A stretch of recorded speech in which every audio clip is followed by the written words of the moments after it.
Shit, man, Severance is the good shit. Cause I haven't. Every TV shows were like that. I mean, in American TV shows, American TV shows, or any Western TV shows, I would have watched much of it.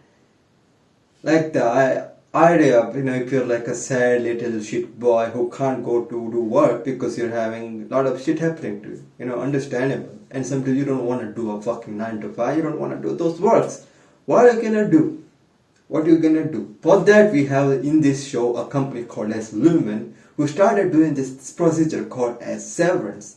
Well, this is a procedure where you can sever yourself into two personalities. One personality is the original personality, that is you, who's having a lot of bad shit happening in your life and can't go to work. And the other personality is the personality that doesn't remember the bad shit. Like he doesn't remember what he does outside the world, and only remembers what is done in the workplace, and vice versa to the outside personality, that is the sad guy. And this is like, I think people will start doing that if it happened in real life, if it ever allowed, because money, people are very weak towards money. There are a lot of people that want money and they'll do anything to get that, and this can be capitalized very well. And this shows that too, that we can capitalize it. There are people who are coming to it.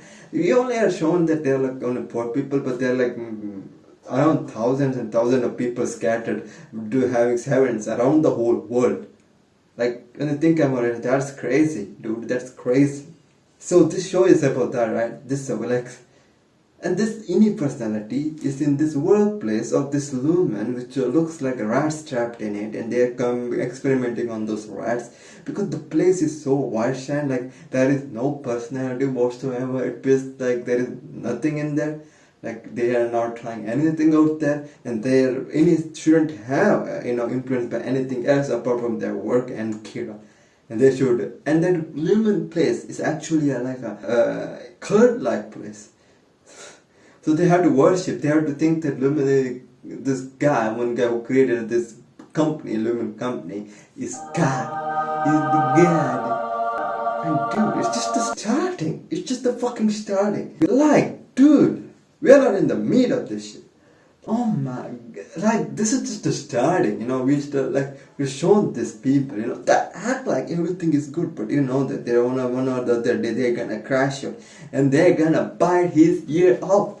They're gonna bite his ear off. Well, there he was close to, a spoiler alert, but he was close to, or someone was close to. But anyways, then there's a bigger thing happened, and that's just the starting, you just slowly realize, that it's fucked up, but when you watch it, you start to realize how more fucked up it is. The fucked up bar increases more and more and more. Like, goddamn, son, that's crazy. And there are a lot of twists and turns, and there are 2 seasons, right? And in the second season, they make it look like it's better now, but nah, shit's bad. Like, dude, there's some thing called, I'm not gonna spoil anything, but then the characters also did a good job in this show. There's this transition, they have this one point, from elevator, I think, yeah. When they're coming down from the elevator, they turn into the innie. Like I said, outie is the person who's oh yeah, I didn't explain what is outie and innie. Outie is the person who is the personality that's outside the workplace, that does live stuff, that has been there before. Innie is the person that was created for the workplace and does the only thing for workplace, kind of like a hell for them. And to make it more worse, there is this room called as break room in that place for people who don't listen in their workplace, who don't obey the Kira scriptures or some shit. And for them, they gotta be in break room, And sometimes it can take long. So you will be in the break room until you are allowed to go out. And sometimes you want to go out, not because you are going out, it's because your time of work has done and the outie goes out. And then the outie comes back next day, the innie comes out. So basically innie is he doesn't have, or she doesn't have the experience of outside. So basically it's continuing from coming out of break room to going in the break room. So basically she's in the break room for most of her time. Break room is fucked up, and it is more fucked up for her because she never went outside. She never got the break.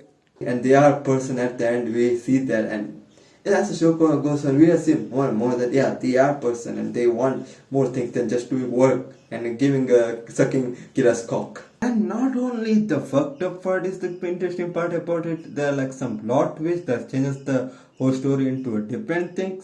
And the direction, dude, and the camera angles and stuff like that. That was also good, you know. This show really did a good job on those stuff too. Like, I really liked the way they camera angle move around them, and they're like running around that white corridor that seems to never end. And goats. That's it. Oh, by the way, I remembered he was called Kheer, not Kira. It was called Kheer or some shit. But I ain't gonna change the whole video for that. For him.